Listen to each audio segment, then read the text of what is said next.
Alright, let's paint up some Troggoths, aka trolls. We're going to be focusing just on the skin in this video, but don't worry, that's 90% of the miniature. Doesn't wear a whole lot of clothes. And I went with a green skin tone rather than the blue for the Rockgut, mainly because the green just worked better for the paint scheme that I had in mind. So, to begin with, I airbrushed a base coat of Vallejo Camo Olive Green, just to speed things up and get a nice smooth coat. And now I'm applying a wash of GW shade. We're using the Drakenhof Nightshade. This is a blue shade. I originally wanted a little bit of blue in the recesses, however the green I went with here is a little dark, so it just kind of darkened the green. The blue really didn't show through. However, I decided to stick with it because I can probably do 2 units of these guys, and one unit is going to be in a slightly lighter skin tone, and the blue is going to be much more prominent.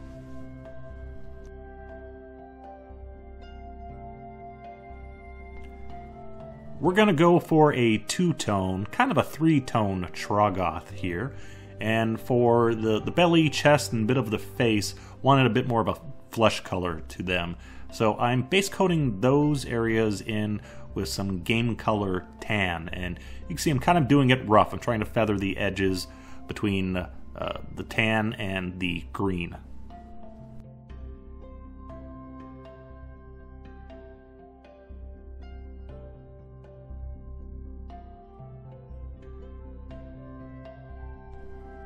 Going back to the green for the moment, because our blue shade darkened it quite a bit, and I want to bring that back up before highlighting it, but also I want to feather in still the areas between the green and the belly and the chest colors. So going around with some of our thinned camo olive green once again, and just smoothing out that transition.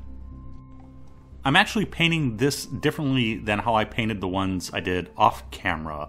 Off camera, I alternated between highlighting the belly area and the green skin, back and forth, so I can feather each highlight into the other area. So highlight the belly, work it into the green a little bit, highlight the green, work it back into the belly to smooth that transition between those 2 colors. Decided not to do that on camera just to make it easier to follow.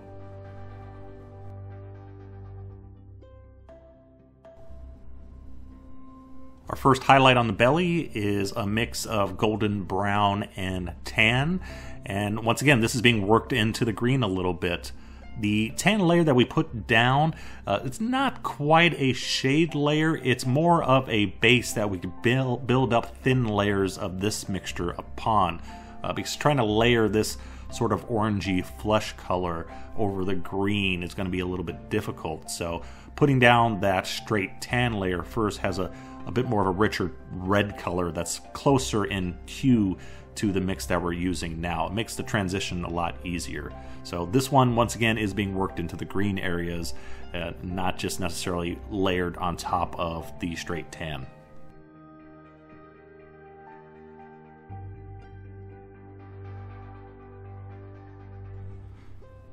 Now we're working on the pure highlights, and using the same mix, but I've added buff to it now.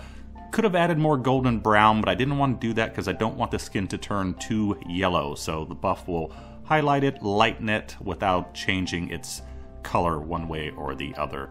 And you can see we're proceeding to work on just the highlights here, working on highlighting that belly area, the chest, and the ribs, and also once again working a little bit into the green where needed, like the top of the chest where it hits the shoulders. Need a little bit of an extra highlight there.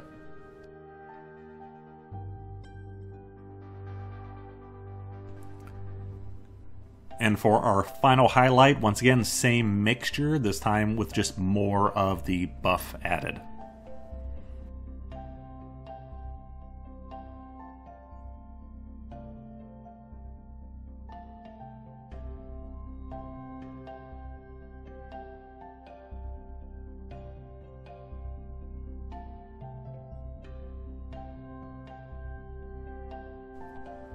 We still need to add a little bit of shade to the belly because remember, we've covered up virtually all of that initial tan that we first put down. So To add some shade, I'm using the GW shade Carroburg Crimson, but I'm not just slathering it on. I'm actually using it more as a spot wash, a little bit as a glaze as well, and just working it into the recesses. And not just the recesses, but also, once again, working into the area between the transition between the belly tan color and the green. So continuously adding more layers to that area to just blur that line so we don't have a solid, straight line of tan, stop, green. Smooth transition like you would see on a living creature. That's what we want.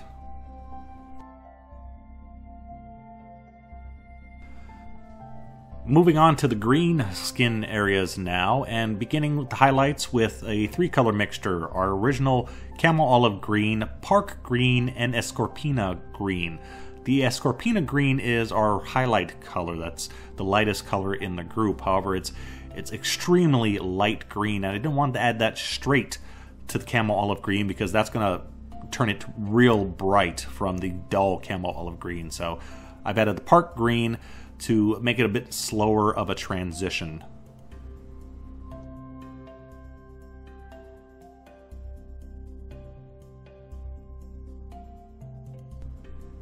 For our next highlight, more of the Escorpena green added, and this is going pretty fast because what is going to remain green on this miniature is not a whole lot of surface area. Basically, you just have the legs and the front area of the arms, and just a little bit on top of the head, because when we get to the back, we're going to be painting that completely different. So the green on this figure, the solid green, is actually very minute.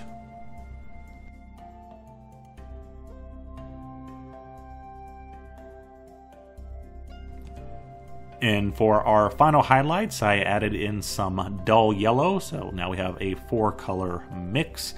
And as I said, final highlights here, so just a few small areas.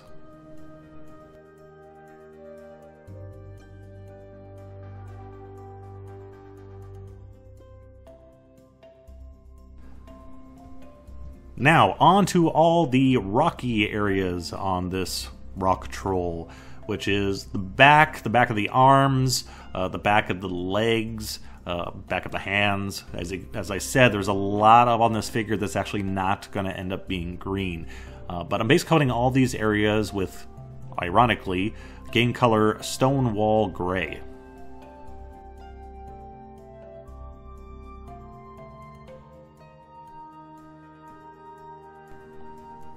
The second color we're going to use is game color Heavy Brown, and I'm just picking out random rocks. Rock here, rock there, little rock everywhere, trying to keep it as random as possible.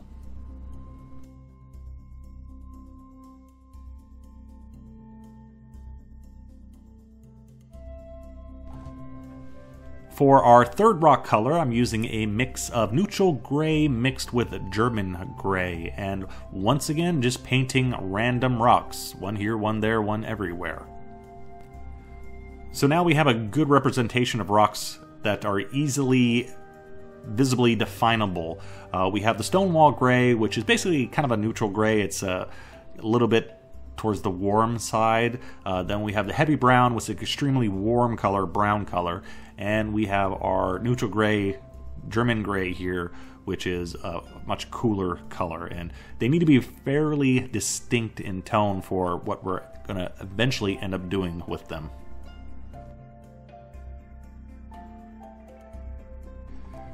Now here's where things get a little bit messy. I have two different green shades here, GW shades. I got the Biel Tan Green and the Athonian Camo shade, and we are applying both at the exact same time.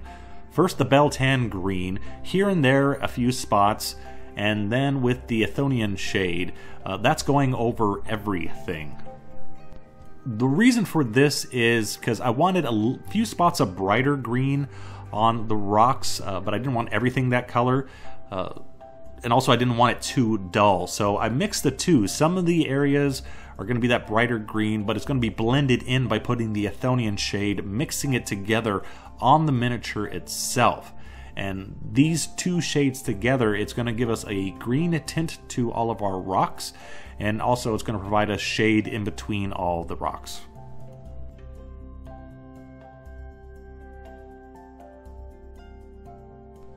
now that the wash is dry, we have to go back and highlight our rocks.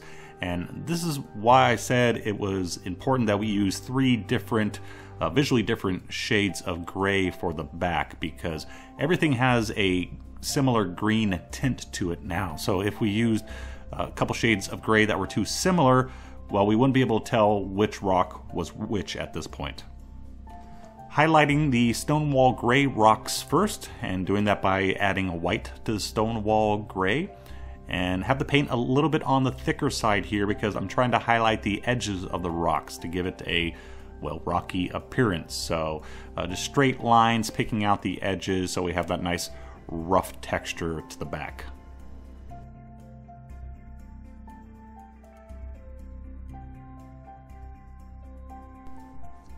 To highlight the heavy brown, I went with a mixture of the heavy brown, green ochre, and buff.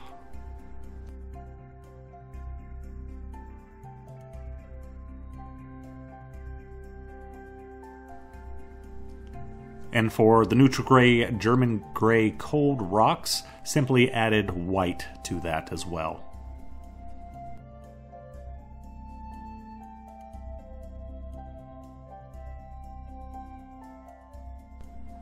Finally, to add a really nice contrast between all the rocks, going with some Nung oil, and this wash is being applied just in the recesses. We don't want to slather it all on and darken up our nice rock pattern.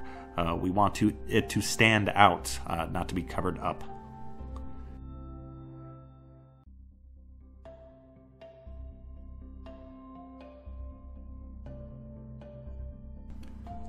Back to our green skin for a moment.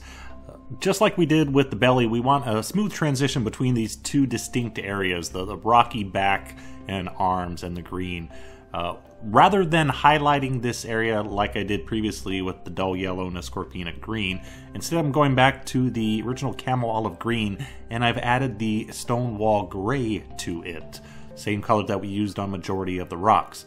And I'm using that to highlight just the skin areas where it starts to break up and sort of become the rocks themselves, but they're not individually defined as a rock. So it goes from the green, starts going to slightly gray, and then we hit the real gray, really well-defined rocks.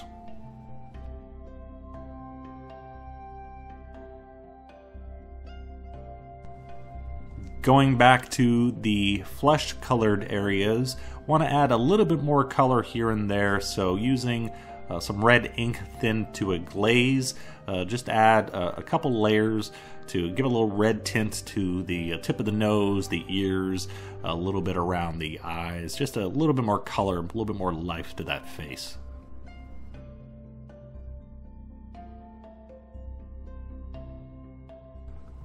For all his little fleshy warts or whatever they are, I'm picking those out with Escorpena green.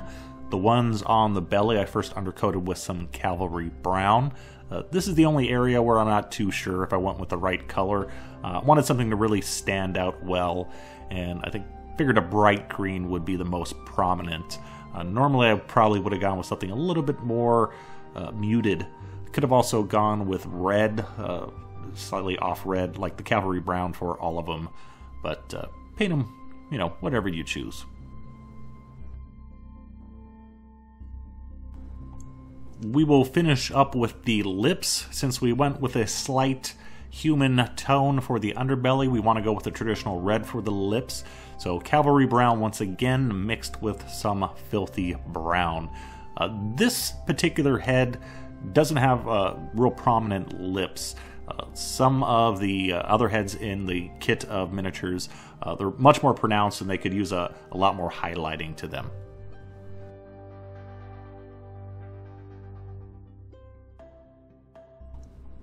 And finally, rose brown for the highlights on the lip.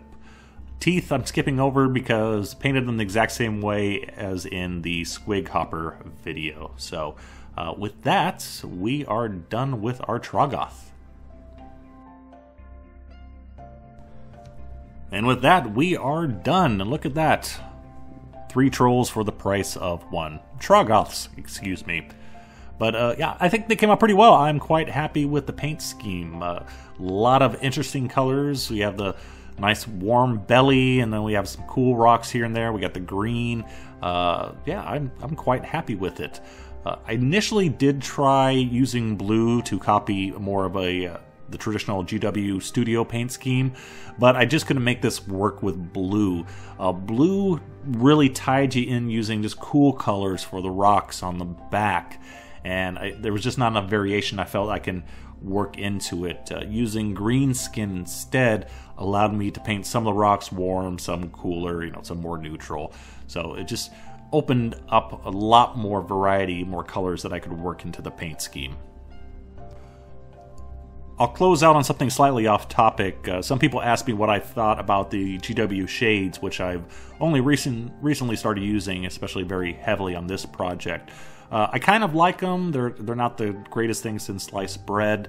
I think you still get a lot more variety with inks. However, they are extremely easy to use. However, I think they're best used in 2 coats, or you really have to glob them on to get a decent amount of color sometimes with them. However, I do prefer them over the Army Painter washes.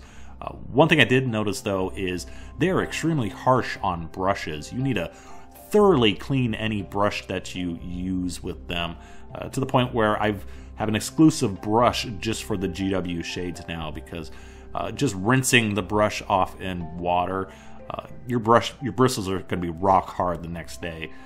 So clean those brushes thoroughly, or have a dedicated GW shade brush. But with that, I am out.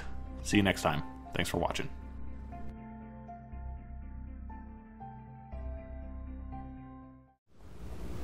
Good night, Mother. Good night, John Boy. Good night, Hardcastle. Good night, McCormick. Good night, Chief. Good night, McLeod.